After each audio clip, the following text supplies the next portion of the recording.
Chapter 3, Fundamentals of Cost, Volume, Profit Analysis.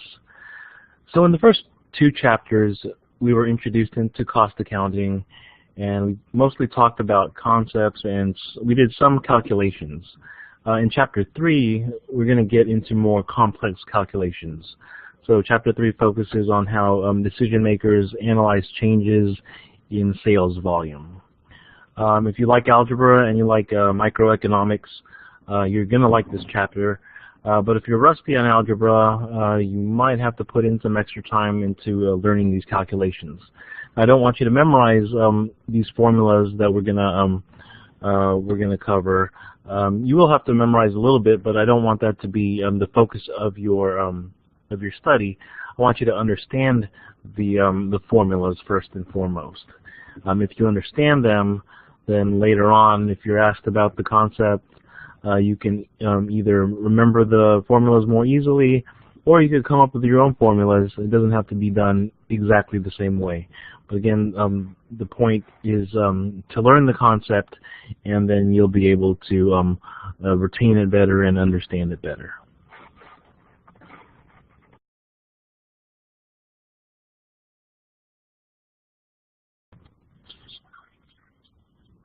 So what is CVP?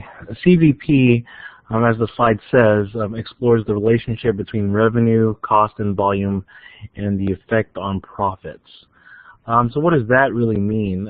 You know, when you read the book definition, that can sound pretty intimidating. And when you look at the slide, you know, it's not very clear. But it's really not that difficult. All you're answering is how much of a product do we need to sell in order to break even or to achieve a certain amount of profit. That's really all it is. So of course our calculations will be based on something, on what something costs, and it'll be and whatever something costs, it'll affect how much we need to sell of a product, and also how much do we charge for the product. What's the price, right? So the price of something and how much it costs is going to dictate how much we need to sell in order to break even or to achieve a certain amount of profit. So again, the term CVP can sound intimidating, but it's really not. So don't get intimidated. You know, some people like to throw around these or invent these scary sounding terms, but once you understand the concept, it's really not too difficult to understand.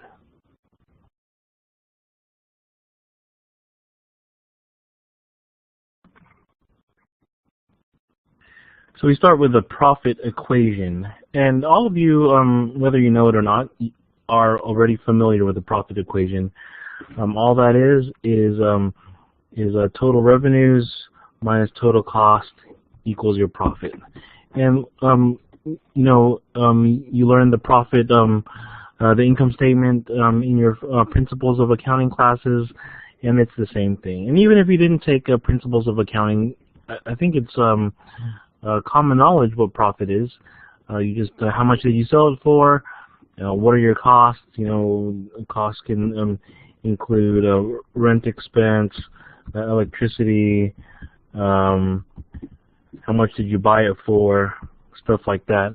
So you take your total revenue, subtract out all your costs, and then you have your profit. And that's what's left. That is what is left over. So pretty common sense type of equation.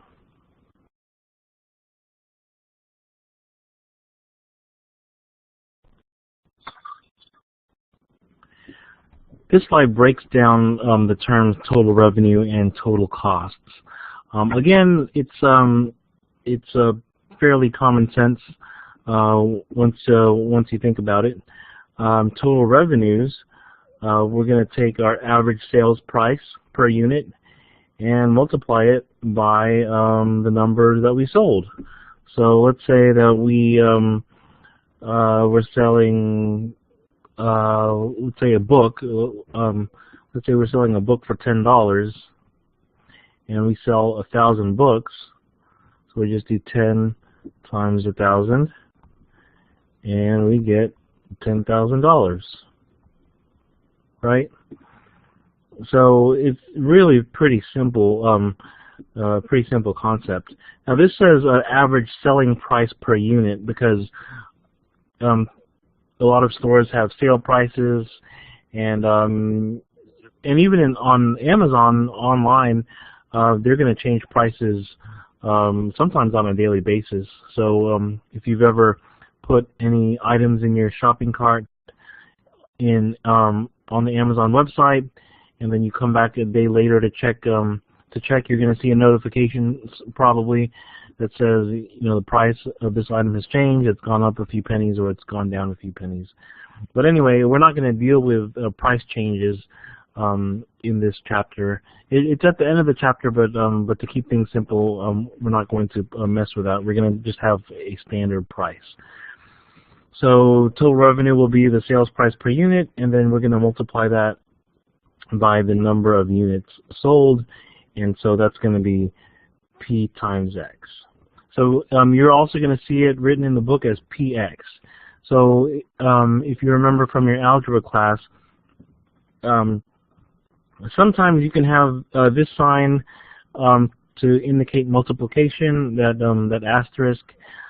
Sometimes they'll use an X for multiplication, like they have right here. But sometimes they don't need anything. When it's put together like that, PX, that really means P times X. Okay, so don't get confused by that. Now, total cost, we're also going to use the same number of units that we sell, the same number as up here in total revenue. So X is the same in both equations. The variable cost per unit, however, that's going to be the cost, what it costs you pretty much to buy a unit. So if you remember the difference between variable and fixed costs from the prior chapters, fixed cost is something like would be something like rent, right? Rent is, let's say, a flat $5,000 a month. It doesn't matter how much of an item you sell. But a variable cost is going to be something like cost of goods sold. Because remember, you don't recognize any of the cost of goods sold unless you actually sell the item. So that's going to be a variable cost. So so to calculate total cost, we have to multiply the number of units that we sell by the variable cost per unit, or how much we bought the unit for. And then after we multiply that, then we add in the fixed costs. So if you remember your algebra class again, whenever you're multiplying, you do that first. You do the multiplication computation first, and then you do any addition or subtraction. So the old term that they had us memorize was PEMDAS. Remember, PEMDAS, and that was please.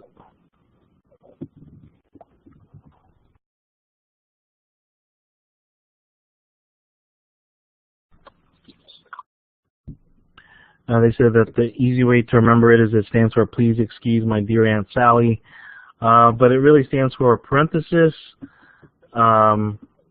exponents, multiplication and division, and then addition and subtraction. So you always do, if you ever have any parentheses, you'll do those calculations first. E is exponents, you'll do that next. M and D, they actually go together. You don't have to do the multiplication before the division. You just go from left to right when you're doing those calculations. And then addition and subtraction goes together as well. So again, if you look at this this equation down here, V times X plus F, don't do X plus F first. You have to do the V times X first. And then you find your answer, and then you add F. Okay, so again, this is just a further breakdown of total revenue and total cost to show you how we arrive at those numbers.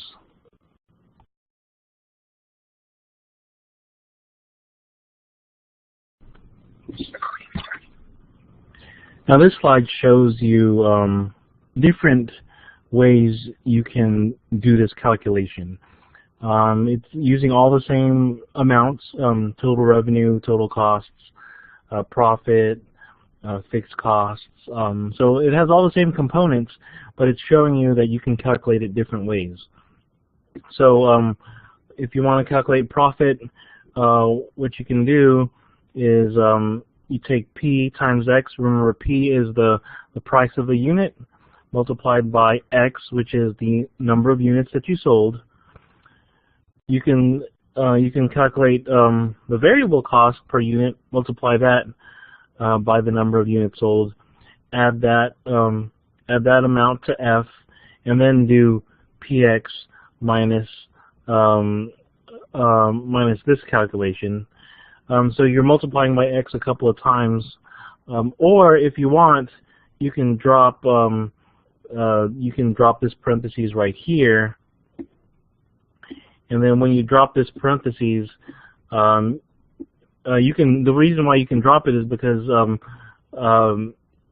subtraction and addition in PEMDAS, remember that is lumped together, so you can actually write it as PX minus VX plus F. Okay.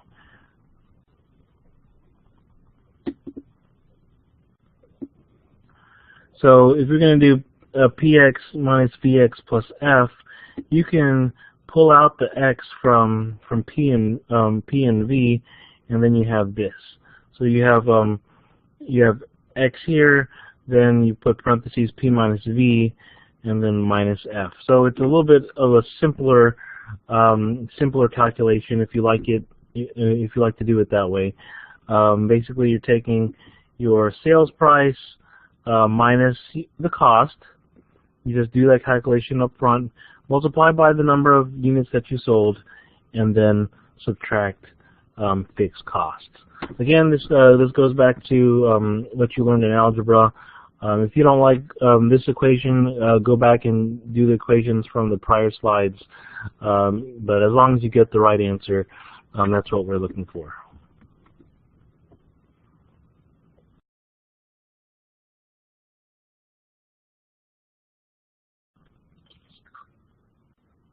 Before we do an example of a CVP analysis, we have to review contribution margin, which is something that we learned in Chapter 2. Remember, contribution margin is the difference between price and variable cost. And why is it called contribution margin? Remember that when you sell one item, the contribution margin of that one item is what that item contributes to either covering fixed costs or to profit. Okay, so what does that mean? Let's say your fixed costs, let's say it's rent, and that's $1,000. Okay, your price, let's say we're selling books again, and your price is $100 a book. It's actually a cheap book if it's a textbook, right? But if it's a regular book, that might be a little bit expensive. Let's say you're selling books, textbooks for $100. So someone might say, someone who doesn't know cost accounting that well might say, hey, you know, we have fixed costs of $1,000. These books that I'm selling them for $100. So I can sell 10 books and I'll have $1,000. So I want to sell at least 10 books and I'll be happy. Is that right? No, because remember, the $100, that's your sales price, that's P, but this person forgot about V, which is the variable cost. So what does that mean? So let's say that you're selling these books for $100, but it really cost you $50 per book. Right? If it costs you $50 per book, then you're really only getting a $50 profit per book. And so what? That means that you're going to actually have to sell 20 books in order to cover your $1,000 rent, right? Because $20 books times a $50 contribution margin, and that's going to equal $1,000. So remember, don't forget about contribution margin. Again, it's one of those terms that is kind of confusing. It really just should be it's really just profit after variable costs before fixed costs. But again, they call it contribution margin because it's the amount that each unit is contributing to cover fixed costs like rent. And then once rent is covered, once all other fixed costs are covered, then it contributes towards the company's profit.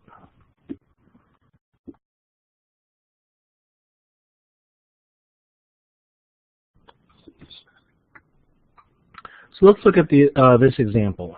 We have a company called UDevelop, and that's a photo finishing store. I don't think it's a real store. I used to get my photos developed at Target all the time, and Walgreens as well. I think they still develop photos, but haven't done that in a long time. Ever since that, they've developed these digital cameras to good quality.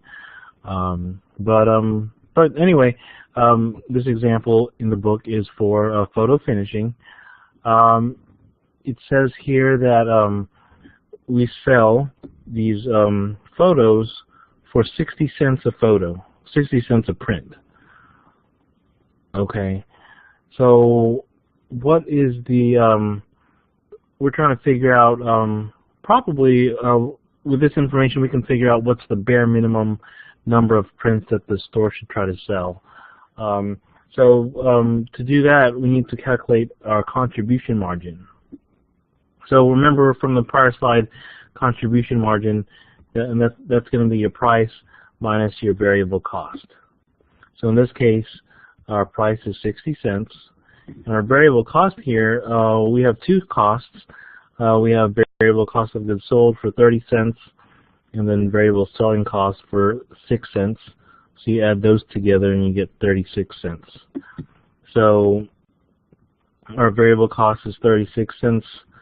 So when we do that math, our contribution margin is 24 cents. So again, that's potentially for every print we sell, 24 cents goes to covering our fixed costs like rent and electricity. And then after that, after we cover all of our fixed costs, then that's going to go to our profit bottom line. So we could potentially be making 24 cents per print. Now again, don't get confused with sales price versus profit. You know, a lot of these companies they make revenue of millions and millions of dollars, and so a lot of people look at the revenue and say, look, you know, they're selling, they have sales of $10 million. They must be super rich. Well, not necessarily. Just because you sell $10 million doesn't mean your profit's $10 million. You know, the items you're selling could have cost you $12 million or $15 million. Who knows? Or even if it doesn't cost you that much, maybe it's costing you $7 million or $8 million, and then you have fixed costs that eat up the rest of that contribution margin. So you think about companies like Ford and Chrysler. About 10 years ago, they were doing really bad and needed to be bailed out by the government. Well, actually, Ford, if I remember correctly, didn't get bailed out, but they were doing pretty bad. The automotive industry was doing pretty bad. So they're still selling each car, you know, for 10, 20, 30, $50,000. I think Suburbans go for $70,000 sometimes. Just because they're bringing in millions of dollars does not mean that they are making millions of dollars. They were actually losing. So again, don't confuse revenue with a contribution margin.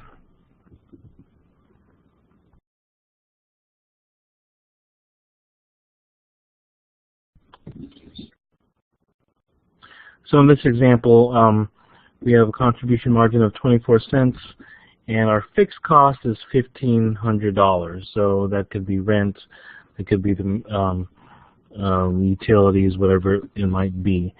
$1,500. So one thing that this a CVP analysis can tell us is how much do we need to sell in order to break even. Break even means that you're covering your costs. So I give you the formula here of a break-even computation.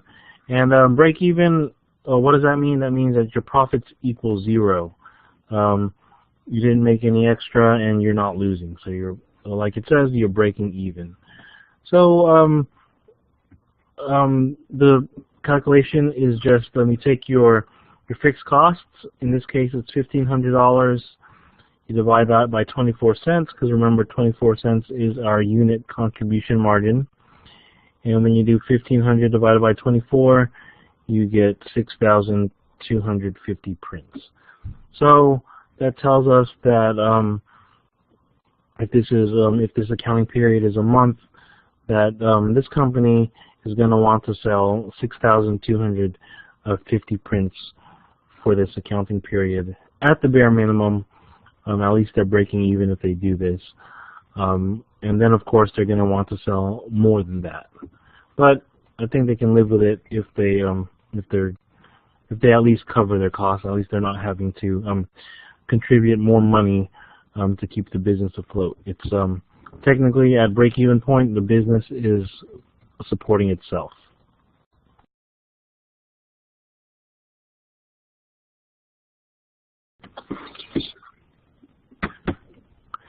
Now, sometimes the homework can ask you how many units need to be sold to break even. And so if you remember from the last slide in this example, we had to sell 6,250 prints to break even.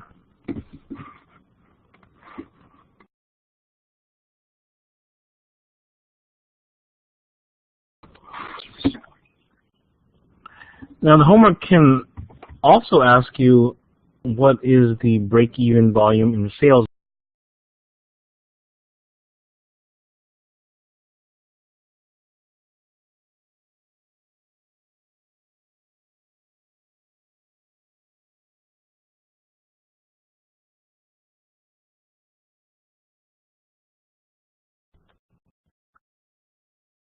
Sorry about that, I lost the connection there for a minute. But what I was saying was, in your homework, they can ask you for the break-even volume. So in this question, it was 6,250 prints. Or they might ask you for the break-even in dollar amounts. So if they're going to ask you in dollar amounts, you're going to have to use this formula. We're just going to convert the contribution margin into a percentage. So in this case, we knew that our contribution margin was 24 cents. Our sales price was 60 cents. So so all you have to do is divide the contribution margin by the price, and you get 40%. Okay. So we know that our fixed cost is $1,500. We divide that by 40%. So $1,500 divided by 40%, and we get $3,750. All right. So if they ask you again, if the homework asks you for the break-even in number of units, you're going to tell them 6,250 prints. And if they ask you for the break-even in sales amount, it's going to be $3,750.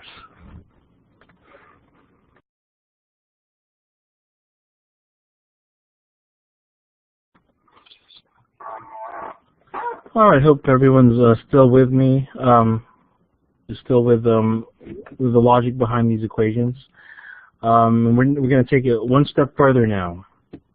So we've been talking about break even. You know, how many units do we need to sell in number of units or in dollars in order to break even. A more realistic situation is that the owner of the company wants a certain amount of profit. So in this case, the owner or management wants to have a profit of $1,800. So how many prints do we need to sell to have an $1,800 profit? So that's pretty easy. All we do, we already did the calculation. In order to break even, we need to sell $1,500. We need to cover $1,500 of fixed costs. But now we just throw in an extra $1,800 there into the calculation in order to account for our profit. So we do 1,500 plus 1,800. That's 3,300 divided by 24 cents, and we get 13,750 prints that we need to sell in order to cover the fixed costs and the profit. And then if you want it in sales dollars, if the homework is asking in sales dollars, then you divide that by the 40% ratio that we calculated on the prior slide, and we get $8,250.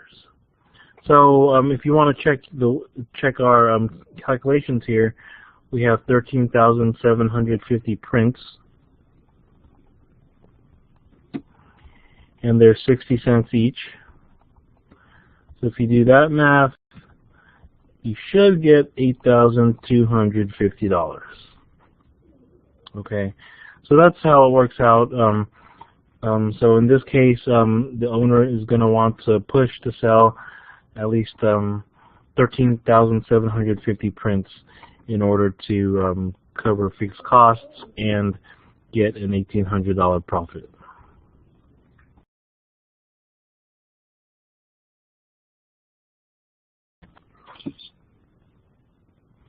So to repeat what we've gone over so far, if you're calculating the break-even volume in units, you're going to do your fixed costs divided by the unit contribution margin. In this case, it was 24 cents.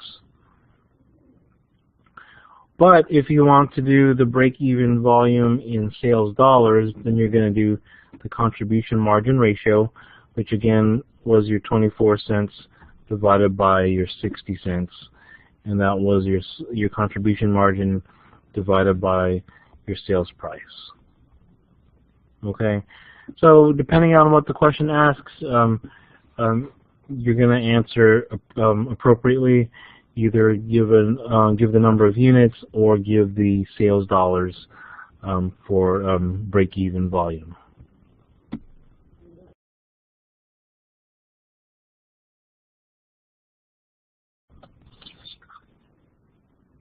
And then if the question gives you a certain target of profit that the owner wants, then you just have to add it into your equations, and it's going to be the same calculations from there. So again, it's more of a real life sort of situation where you're going to have target profit into these calculations. So it's important to understand. A student asked me before why a company would have a target profit, or if the target profit is just pulled out of thin air. And it's really not, actually. The target profit has to do with making sure that you're making enough to justify your investment. So what does that mean? Let's say you buy a store. Let's say you have a little convenience store, and you spend $100,000 into buying inventory and shelves and some other stuff into the store. You put $100,000 into it. At the end of the year, your store makes $1,000 profit.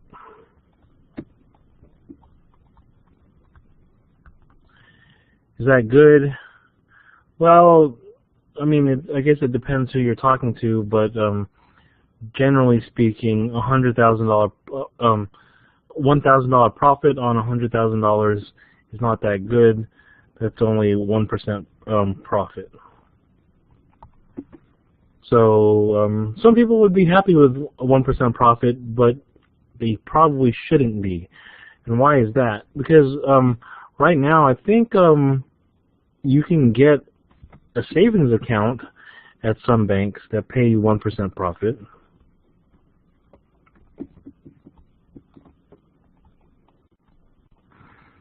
So, or 1% interest or 1% dividend, depending on if you are at a bank or a credit union.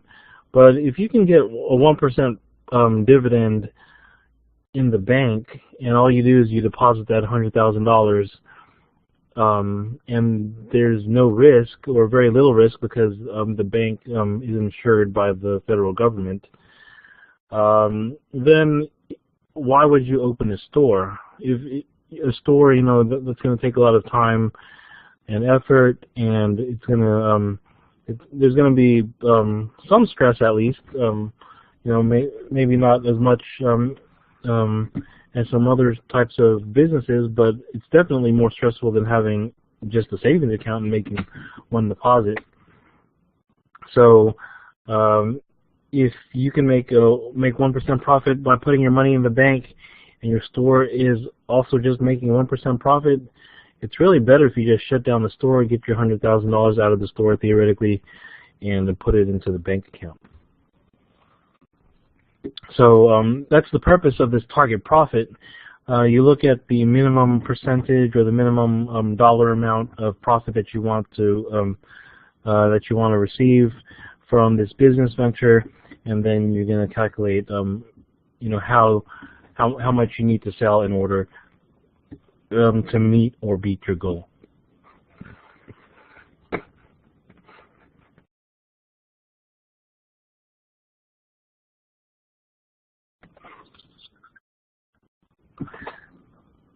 All right, this slide shows our example in a graphic form.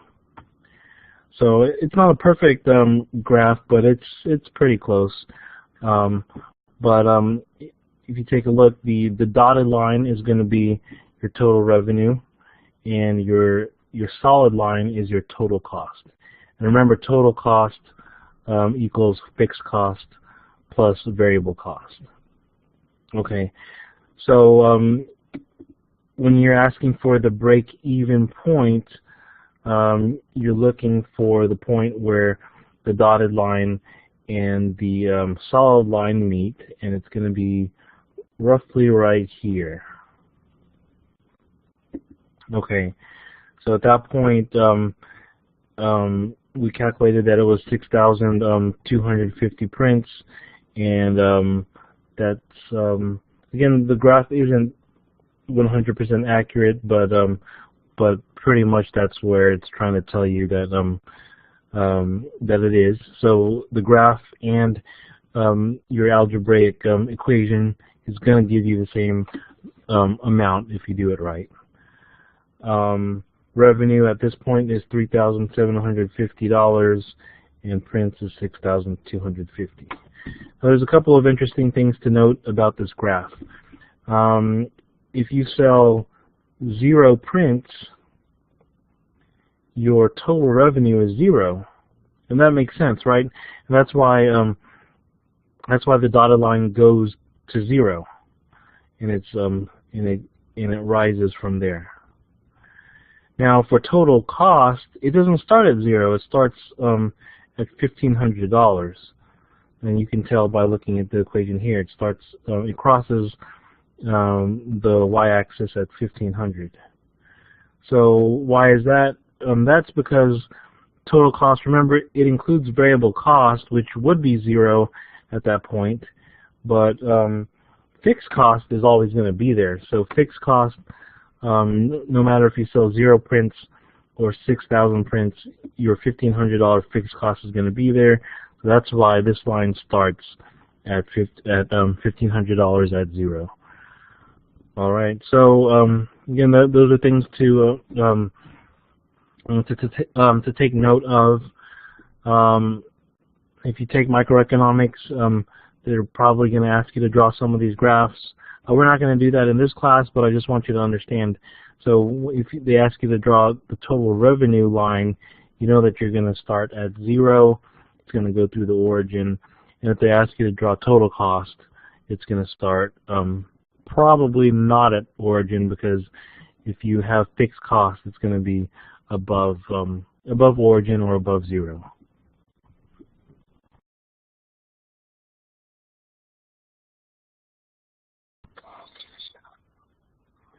All right, next we're going to talk about cost structure and leverage. So as we've mentioned already several times, when you have total cost, that equals fixed cost plus variable cost, right? So when we're talking about cost structure, all we're talking about is what's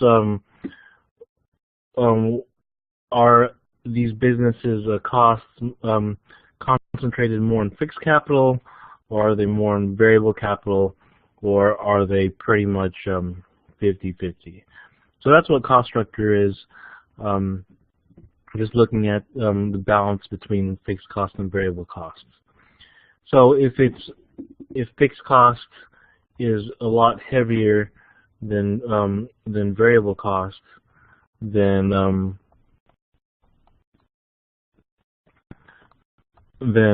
that means that we have high leverage. Okay, so a highly leveraged company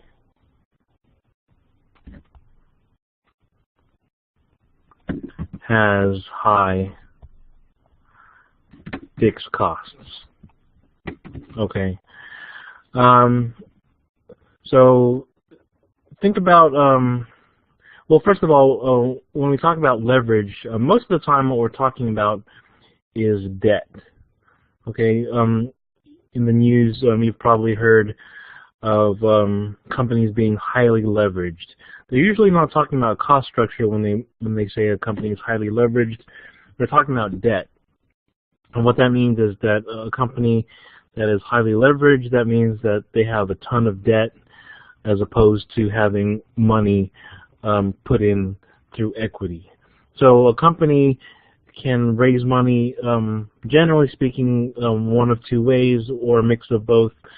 They either have investors, so someone can buy stocks in their company, that would be equity, or the company could go to the bank and take out a loan, or it can issue bonds and borrow money that way, and that would be debt. So if a company raises most of its money through loans or through bonds, then it's a highly leveraged company. And so highly leveraged usually refers to high debt, but in this situation it refers to high fixed costs. So again, what is leverage? Think about leverage as an amplifier. Okay, so why would a company, in terms of leverage and in borrowing money, why would a company be highly leveraged? Why would it want to raise money through debt instead of equity? Well, one thing that companies always look at is ROI, which is return on investment. So let's say you invest $1 into a company and you get $10 back profit. That sounds like a pretty good return on your money, right? You just had to put in $1 in the company and you got $10 back. Let's just say that that's pretty good. Well, what if someone else put in a different company, what if you put in $10 and you get a $10 profit back? Well, that's not as good, right? Because the first guy only had to invest $1 into a company to get $10 profit, and the second guy invested in a different company $10 and he got a $10 profit. But in both situations, both guys got $10 of profit, but one guy only had to spend $1 and the other guy had to spend 10. So when we're talking about leverage, a company that that has high leverage in terms of debt, it might be able to do this sort of situation, whereas a company like this probably has low leverage, so it's going to have to use this $10 to try to generate the $10 in profit, versus the first company where it's barely using any of the investor's money and it's actually borrowing the money. So the point is, whenever you have a highly leveraged company, you can pull off something like this. You can possibly generate way more profit than a company with low leverage, but it's also very risky. So when you borrow money, then again you can potentially make a lot more, but you can also lose a lot more. So if you think about it, let's say your college education. Okay, your college education, you're going to hopefully be get your 4-year degree in accounting, and you're gonna get a pretty good job paying $50,000 straight out of college, and then maybe after a few years you're making $80,000, $90,000, $100,000. Well, that's pretty good, but what if you don't have the money right now to go to college? So what you're going to have to do is you're going to have to take student loans. So if you just waited until you had the money to go to college, you're going to lose out on several years of earning money. Sometimes it's better to borrow the money now and get your degree, and then you can start earning a lot more. And this, the same concept applies in this sort of investment. A company that refuses to borrow money, maybe they do it for certain reasons. They don't like debt. Debt is stressful, as some of you probably know, but the returns are potentially a lot bigger. So that's talking about leverage when we're talking about debt. But what about in costs? Cost is the same thing. When you're talking about leverage, it's also an amplifier. So a company that has high fixed costs, that means that generally speaking, its variable costs are lower, and that means that its contribution margins are going to be higher. So what does that mean?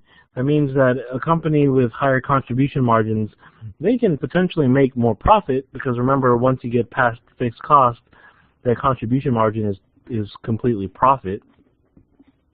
But it's also risky, because to cover those fixed costs takes a whole lot more. So again, just like leverage is an amplifier when it comes to debt, it's also an amplifier when it comes to operating leverage.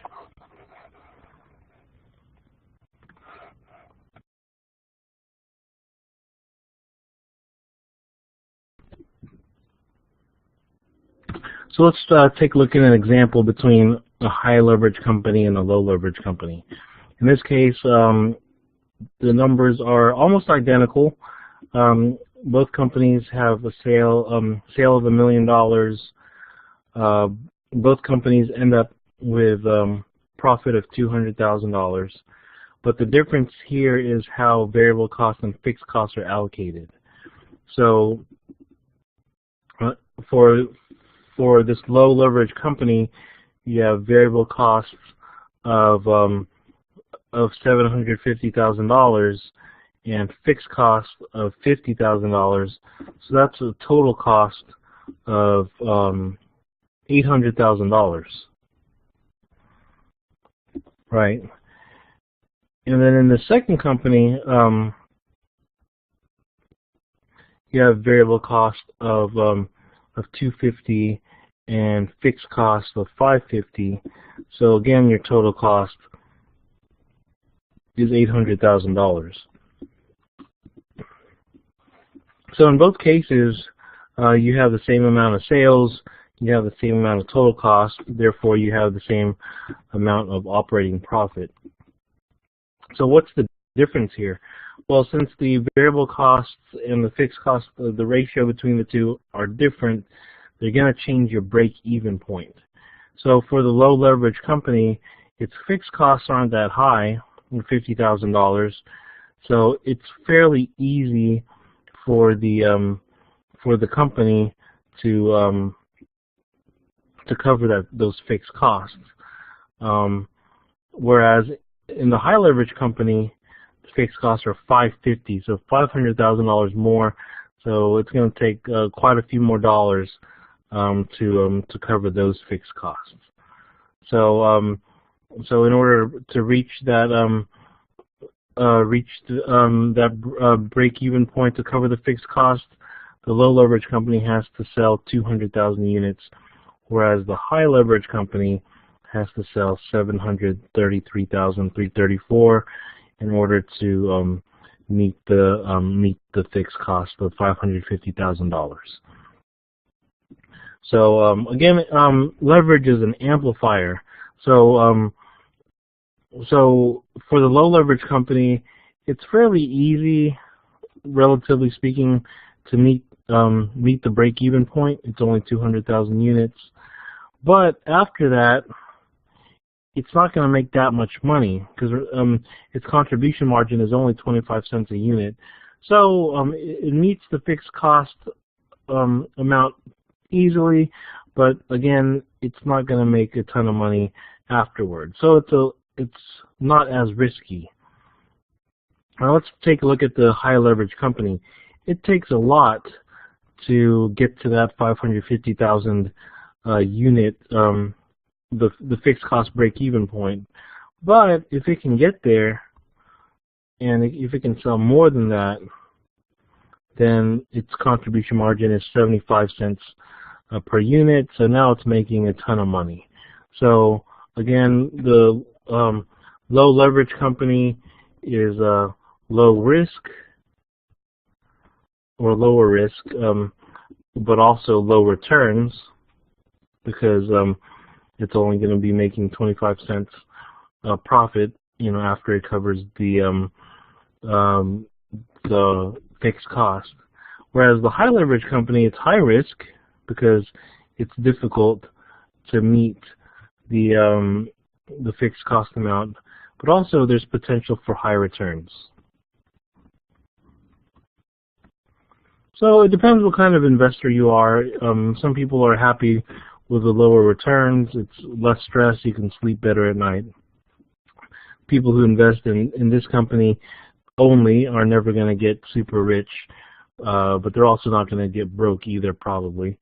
Whereas the people who invest in a high leverage company, they could possibly get rich if their company does well, but they could also be dead broke if their company fails.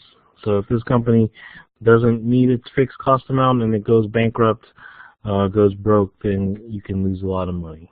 So it depends what kind of investor you are. Like I said, for me, I tend to like to invest in a mix between the two.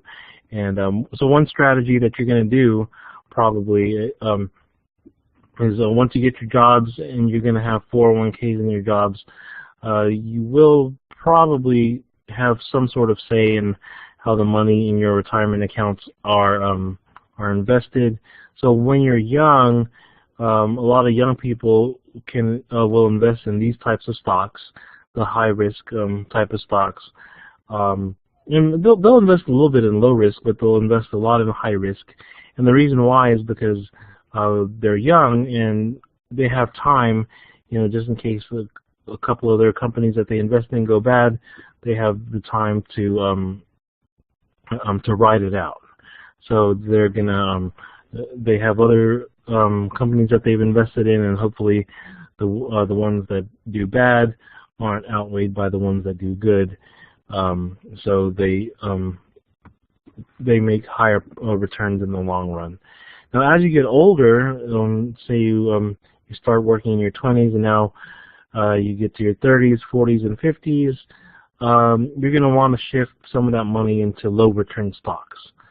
The reason why is because as you get to your 40s and 50s and older, if you have all your money still in high risk stocks, and then the stocks aren't doing so well, you don't have possibly several years to wait around. You're going to need your money when you retire because you're getting pretty close to retirement age. So you don't want to wait around for that stock to bounce back up.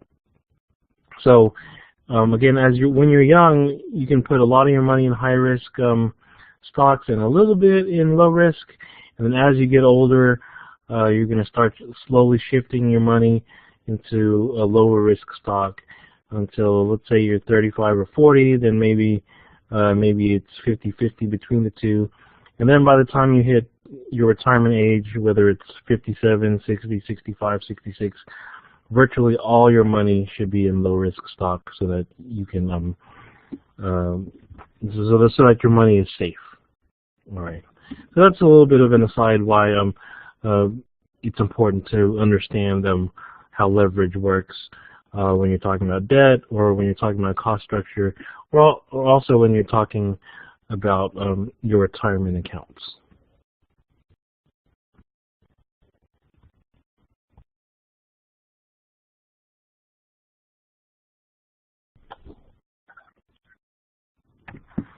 So this slide demonstrates exactly what I just mentioned.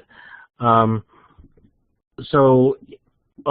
in the example, we have both companies sold 1 million units of whatever they're selling, and they both ended up with the same operating profit of $200,000.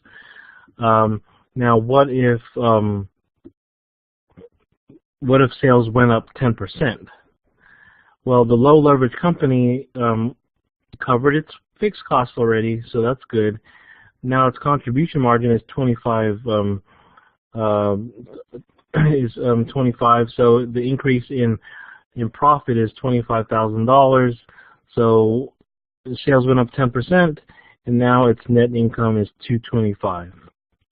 The high leverage company also covered its fixed costs in this example, and its contribution margin is 75. Because its variable costs are much lower than the low leverage company, so its increase in profit is $75,000. So now its new net income is $275,000. So again, that's the difference between low leverage and high leverage.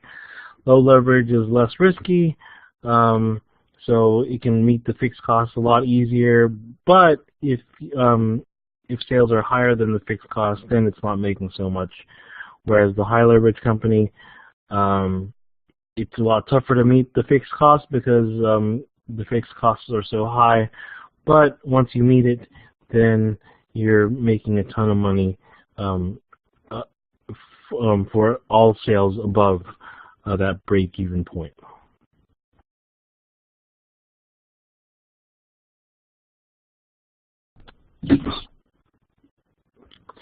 Here's a new term for you guys to know. It's a margin of safety, and it's the excess of projected or sales or actual sales volume over break-even volume. So what does that mean? Remember in our example of you develop it or you develop, we had to sell 6,250 prints in order to break even. Well, in this new example, it says that we sold 8,000 prints.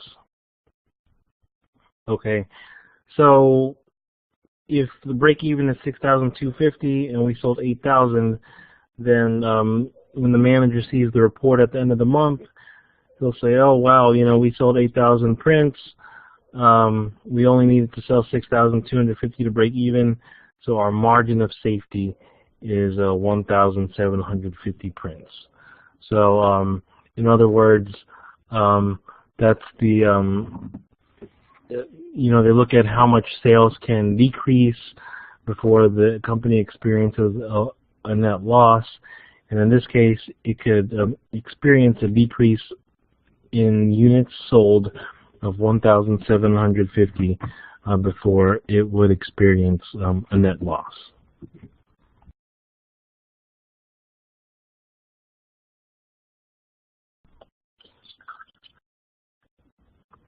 All right, next objective is looking at Excel. We're not going to do Excel on the test, so we're not going to do any of these types of problems. But just so you know, whenever you get out into the real world, and if you're a cost accountant, you will be using Excel a lot.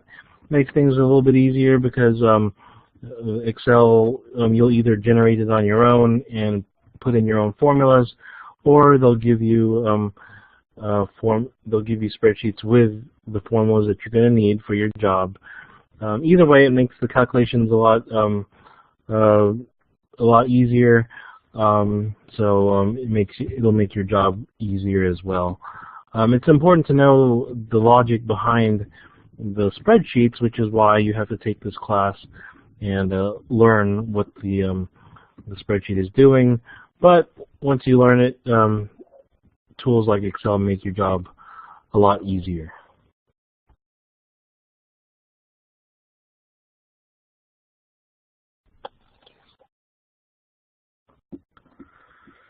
All right, for the next objective, we're going to look at the effective income tax. So income tax is something that all U.S. companies have to deal with. Let's look at the slide. So the slide now changes what the owners want. The owners want to generate after-tax profits of $1,800. So that's a little bit of a wrinkle. The prior slides we were just looking at a target profit amount of I forgot if it was 1,800 as well. But now they're clarifying and saying no, we want after-tax profits of $1,800. So this is good to know as well because taxes affect our everyday lives, even in our personal decisions. So it's good to understand this. You're gonna need to know this concept. Let's say you're buying a house, and the house costs $200,000. Okay. Well, you can't tell yourself, okay, well, I'm going to find me a job that'll pay $200,000 a year. Maybe, or I'll find one gig or something that'll pay $200,000 a year. Maybe, let's say you're a lawyer, a high-priced lawyer, or a singer or something, that you want to get paid $200,000. Well, you can't just aim for $200,000 to buy this house, as you know, because even though you make $200,000, you're going to have to pay taxes on that. So you're actually going to have to pay, or you're actually going to have to make $250,000 or $300,000 or so, and then after taxes, hopefully you're left with your $200,000 to buy your house. Right. So in this case, this question is telling us that the tax rate is 25%.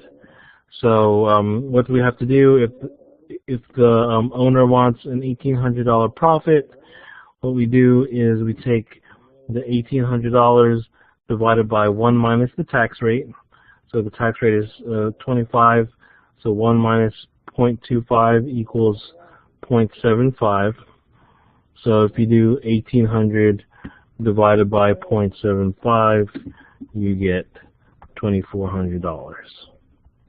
Okay, so again, it's you don't just divide by the tax rate. It's 1 minus the tax rate, which would be 0.75.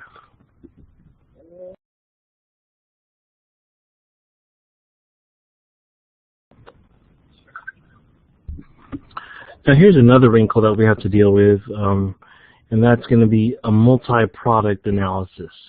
So as you know, most stores don't just sell one product. They sell multiple products.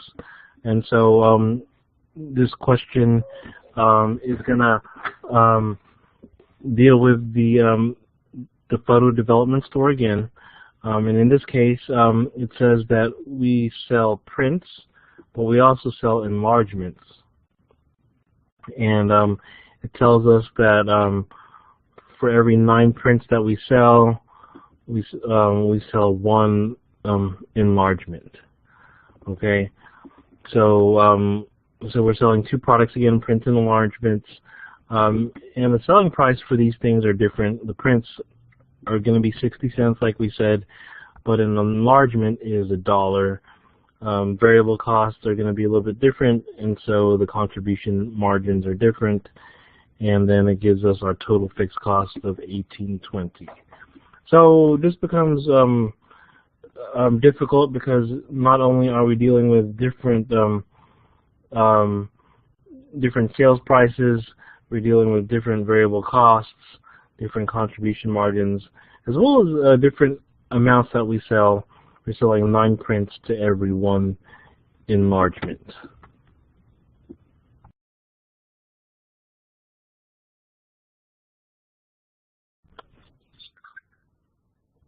So how do we deal with 2 different products like this? Well, the first thing you do is we're gonna multiply our the number of units sold by the contribution margins.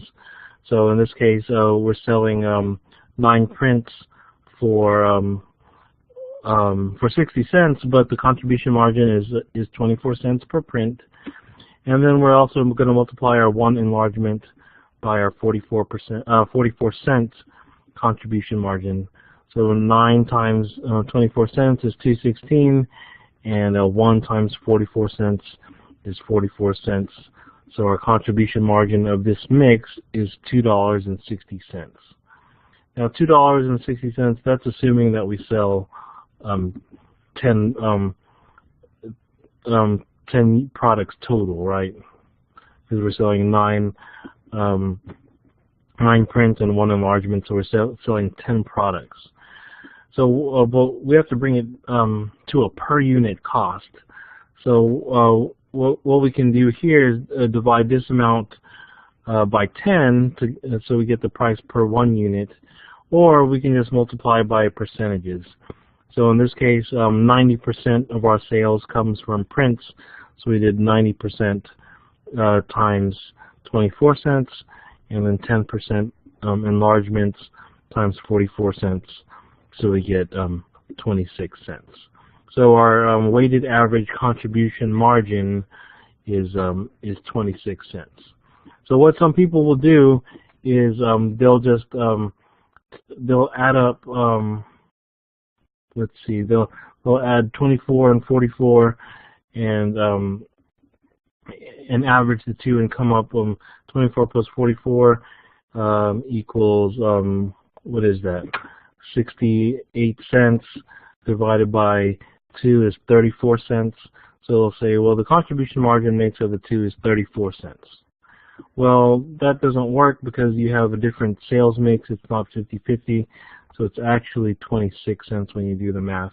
So don't get into that trap where you average the 2 out, 24 and 44 averages out to 34 cents. That's not the answer. The answer is going to be 26 cents.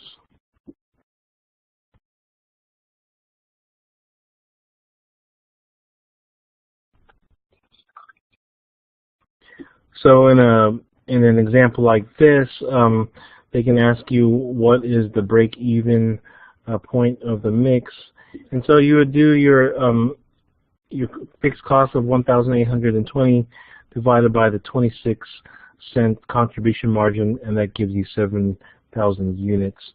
That 7,000 units comprises of prints and enlargements. So what you do is you take that 7,000 and you multiply by 90% here, and you multiply by 10% here. So that means that you're going to have to sell 6,300 prints and then 700 enlargements to get to 7,000 units. I don't know why they designed the slide and they put this calculation in the middle. It really should go on the top. It makes more sense that way. But anyway, that's your answer for the break-even mix. And then if it wants to know the break-even sales in dollars, that's an easy third step. You already calculated your 6,300 prints that you need, multiplied by the sales price of 60 cents, and that gives you $37.80. Then your 700 enlargements, you multiply by the sales price of $1, which gives you 700. So your break-even sales in dollars is $4,480.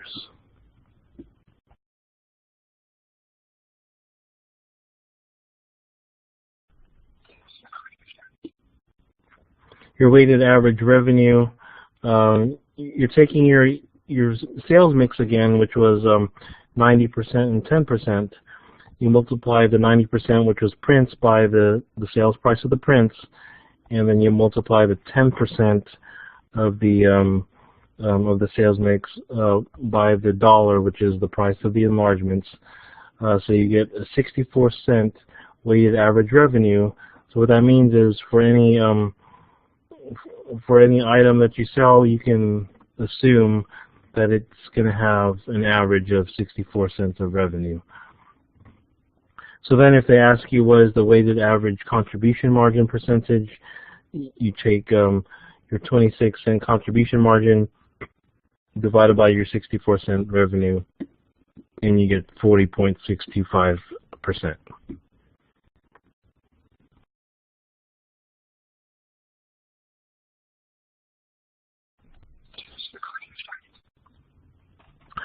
Alternative cost structures. So this example tells us that we have fixed costs of $1,500, but that's only up to 5,000 prints. Remember, we talked about a concept called relevant range in the prior chapters, and what that is if a company produces within a certain amount, then fixed costs are going to be a certain amount. And then if we produce more, then the fixed costs are going to change. So fixed costs are not fixed permanently for throughout the remainder of the company's history. Fixed costs have a relevant range. If you remember, there was a graph that we looked at in the prior chapter that kind of looked like a stair step. So depending on the range of production or sales, you might end up being on a higher step. We're not going to do any questions on this in the homework, but I just want you to be aware of it. Just be aware that if a company produces higher than its relevant range, that it's the relevant range in its calculations, that fixed costs might actually not be fixed, and it might have a variable component to it, just as it has in this example.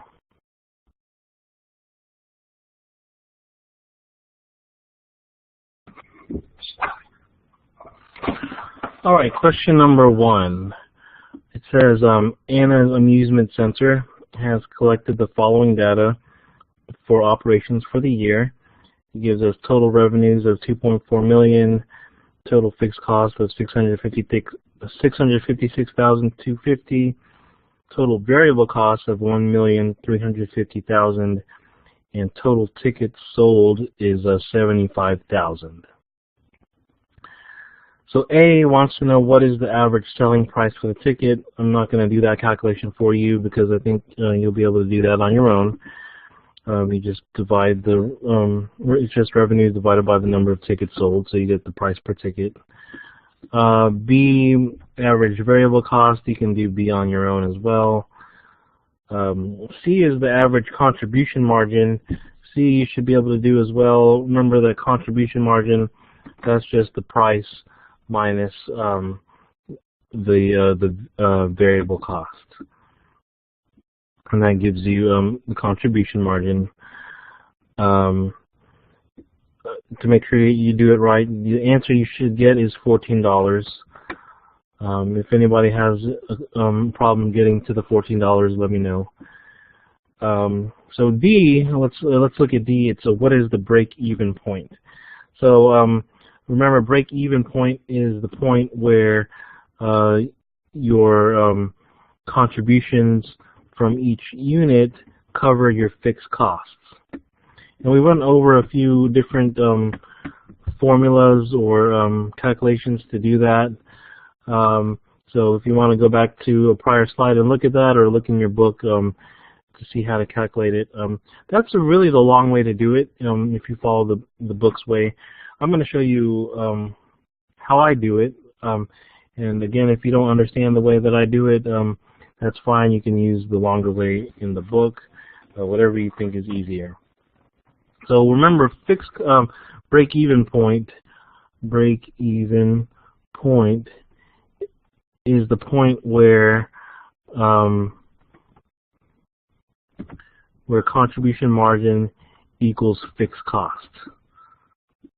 Okay, so if we do contribution margin times the number of units,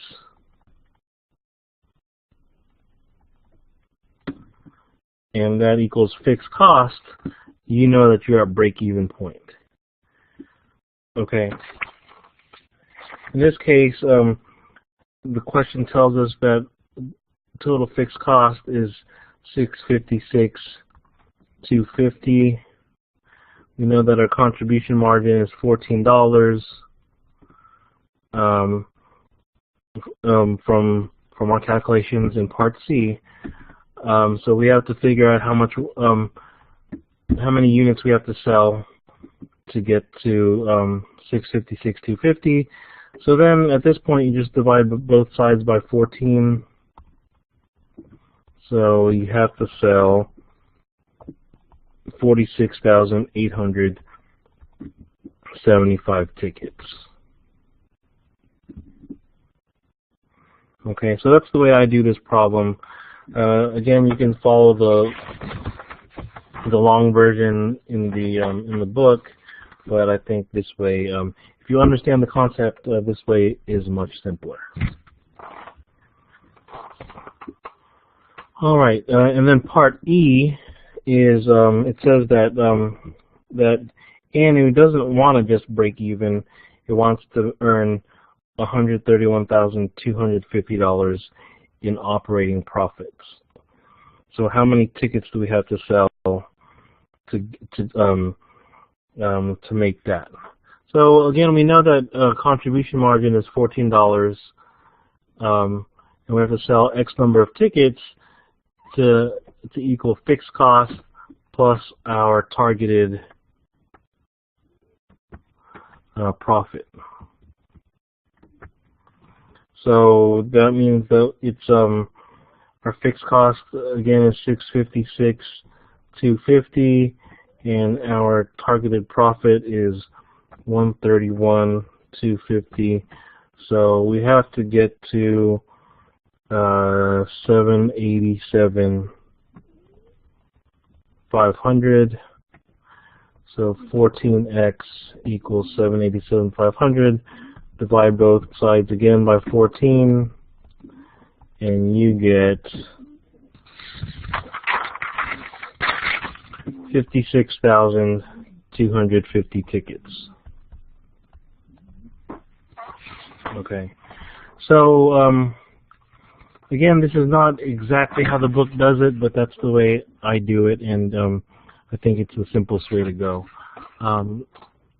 You can try to memorize the formulas in the book, but again, it's about learning the concepts, because later on in your careers, a lot of you are going to want to take the CPA exam or the CIA exam, or there's exams called the CGMA, which is the Chartered Global Management Accountant, which they deal with cost accounting.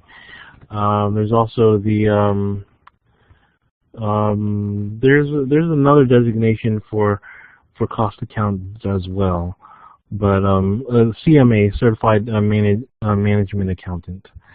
So you're not going to be able to memorize all these formulas, but if you understand the concepts, you should be able to figure out what the questions are asking for.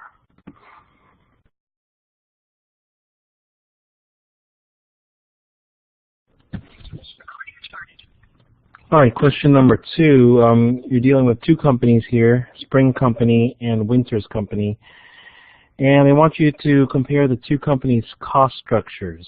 So for part A, I'm going to let you guys do that. Just keep in mind that sales per company is $500,000, as it says in the fact pattern. And also remember that when it tells you that the contribution margin ratio of Spring is 0.20, that means 20%. And then for Winters Company, the contribution margin ratio is 70% or 0.70. When it's saying 20% or 70%, it's 20% of sales or 70% of sales. So that means that sales is 100%, and then the contribution margin is, in the case of Spring, it's 20% of sales, and in the case of Winters is 70% of sales. And so that's how you fill out the percentage column, and then from there you can calculate your dollar amounts and your percentages for the other categories. Now part B, it says suppose that both companies experience an 8% increase in sales volume. So to calculate that, like for example for Spring, part B, you take your contribution margin percentage and you multiply by the your sales times the 8%. So so for Spring it would be your 20% times 500,000 times 8%, and that would give you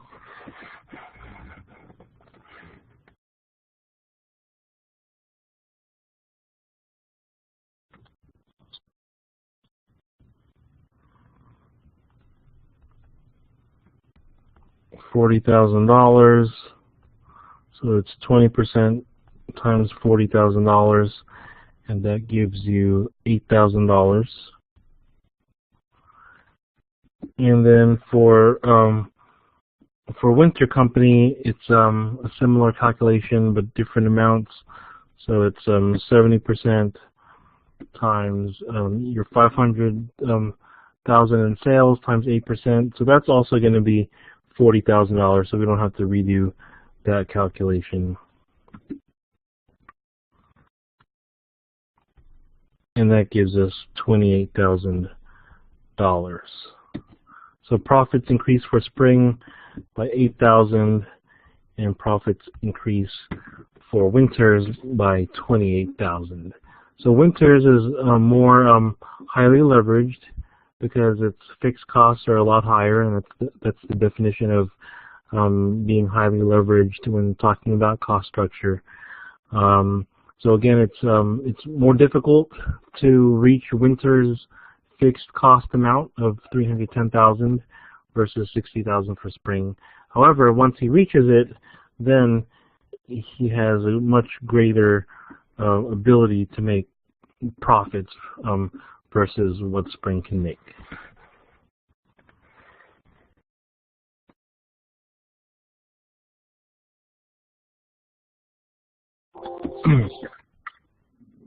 All right, number 3, they want you to calculate the break-even point again, so I'm going to let you do that.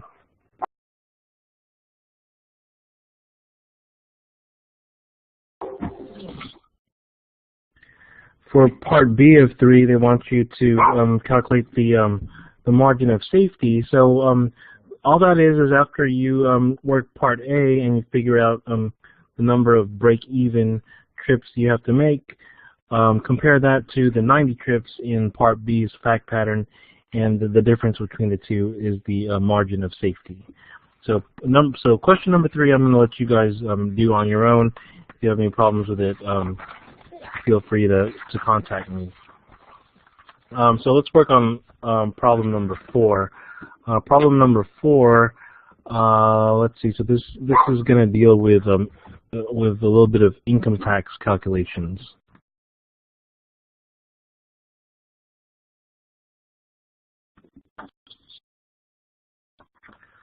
So question number 4, it says that Hunter & Son sells a single model of meat smoker for use in the home.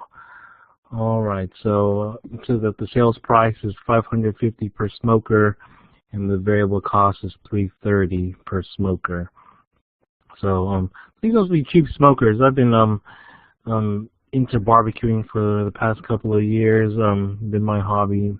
Made a ton of briskets, and I actually went to a brisket camp up at Texas A&M. Apparently at Texas A&M you can major in meat science, but also they have an elective up there, which is Texas barbecue, which is pretty interesting. But Texas A&M also gives camps throughout the year. I went to the brisket camp that they hold every January, and then in the summer they have general barbecue camps. So it's been a hobby of mine for a few years now. These smokers, $550 per smoker. That's one of the cheaper ones. Probably the most expensive one you can get at a Home Depot would be probably around that much. The decent ones, the decent smokers, can run you $2,000 or $3,000, so they can be quite expensive. But anyway, so this question says how many smokers must Hunter & Son sell every month to break even? So again, our contribution margin, that's going to be the sales price minus the variable cost, and in this case the sales price is $550, and it costs $330 to purchase this smoker wholesale. Looks like, assuming that Hunter & Sons doesn't make their own smoker. So that means that the contribution margin equals $220. Okay, so the question is, how many smokers must Hunter & Sons sell every month to break even? So if each smoker is going to get you $220 contributed to the bottom line, you have to get that to equal the fixed cost, which is $143,000. Divide both sides by 220, and you get X equals 650.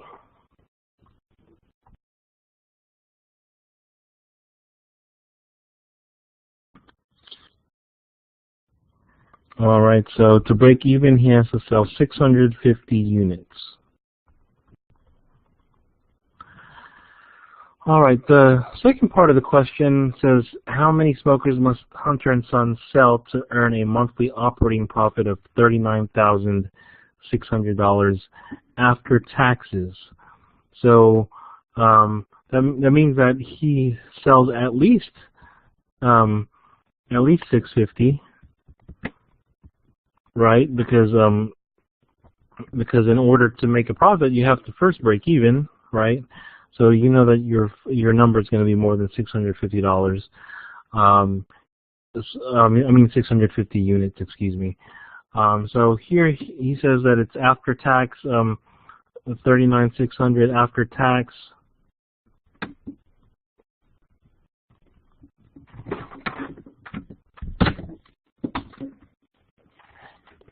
So what we have to do here is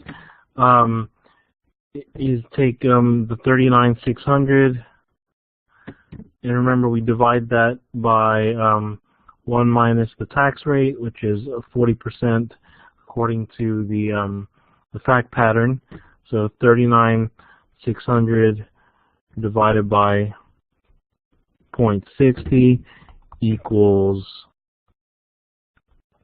$66,000.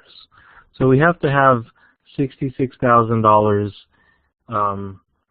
in profit in before-tax profit to get to an after-tax profit of $39,600.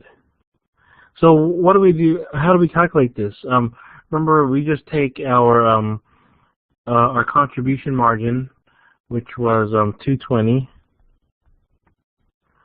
and multiply that by X, and that, remember, that's supposed to cover your fixed cost of $143, and your profit of $66,000. So you add those two together, and you get 143, 209.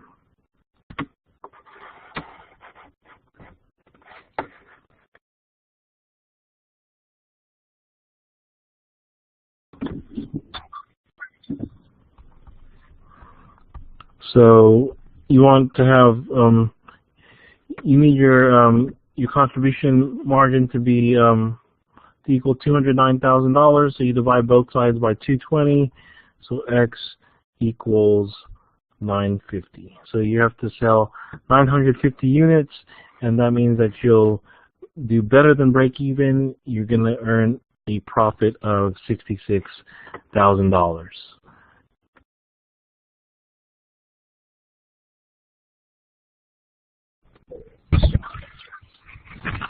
All right, and then finally, question number 5. So this question deals with a multi-product company.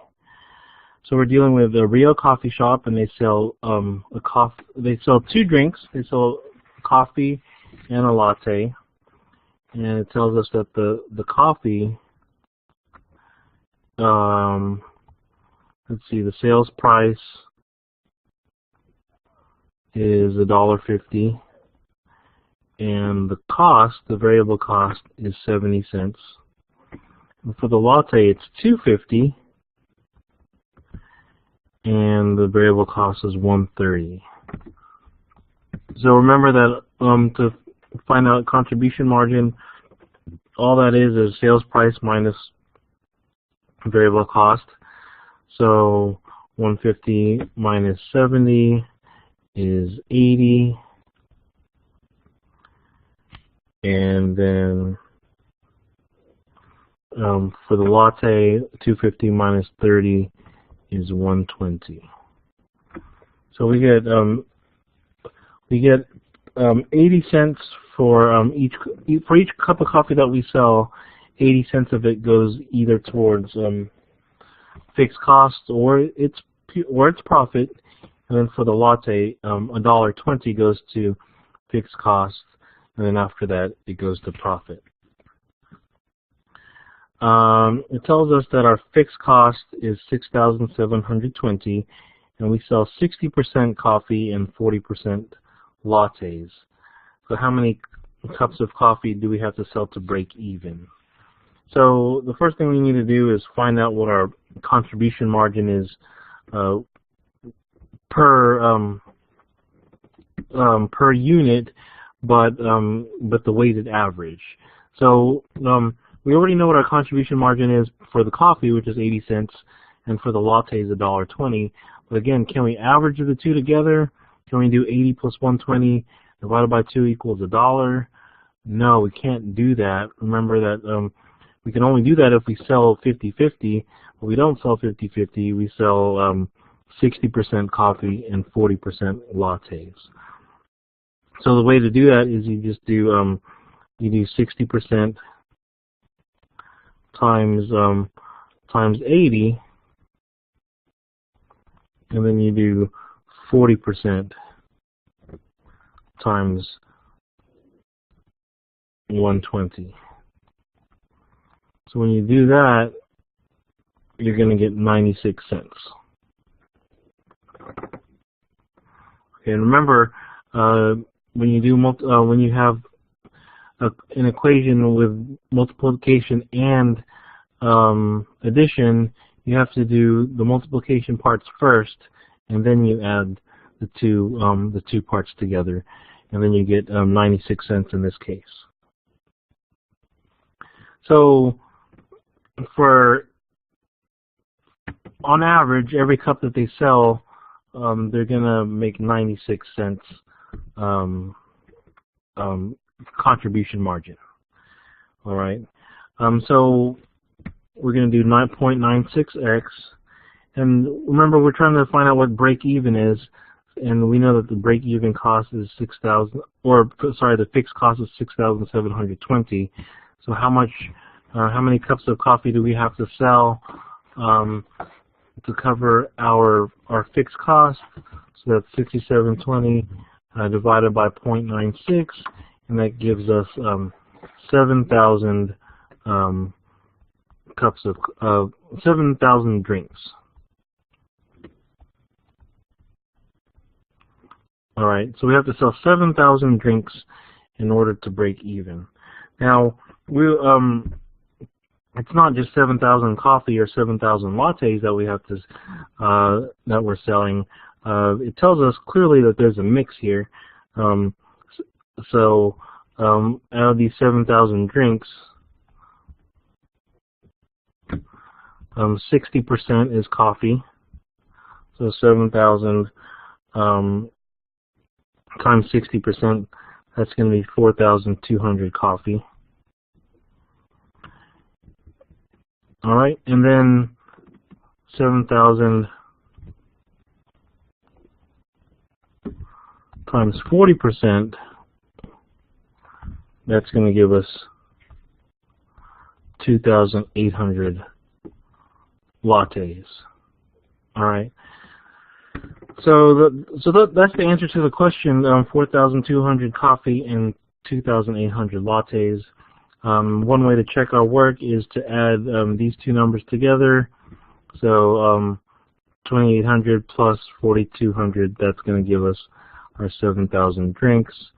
So that doesn't necessarily mean that we did it right, but it's a good sign when you can add up your two numbers and you come up with the total amount. All right. It is possible that we messed up both calculations, but in this case we didn't. So it's either way, it's a good way to check to make sure that you're on the right track. All right. So that concludes chapter number 3. So next week is going to be the test, which is going to cover chapters 1 through 3. The best way to prepare for the tests are to go through the homework. Rework all the homework problems until you understand them and you can work them quickly. The test is gonna it's gonna be open book, and you can use your notes. You can't work with anybody else, but you can use your notes in your book. So you're gonna have to work quickly because some of the questions are gonna be kind of tough.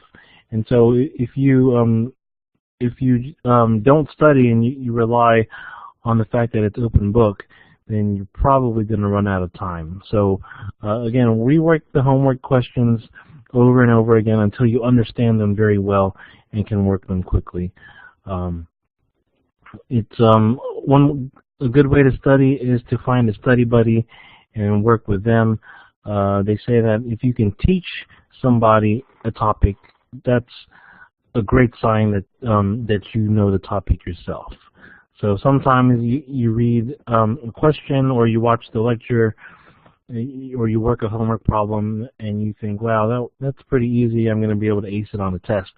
But then sometimes if someone asks you about that same question and maybe they're not as sharp as you, so they don't understand a certain part, and you realize that you don't know how to explain it to them, it's a sign that you might not understand the question yourself as well as you thought you understood it. So again, if you can find a study buddy to study with, go over the homework, and that's the best use of your time. If you have time after that, you can look at the Connect website, and there are some other tools on the website that you can practice with, and then if that still isn't enough for you, you can read the chapter. But I wouldn't waste too much time reading the chapter as your main way to study. So again, rework the homework, find a study buddy if you can, go to MH Connect and look at their study materials, and then finally read the chapter if you have time left over. So as always, if you have any questions, feel free to shoot me an email. Otherwise, study hard and good luck on the test next week.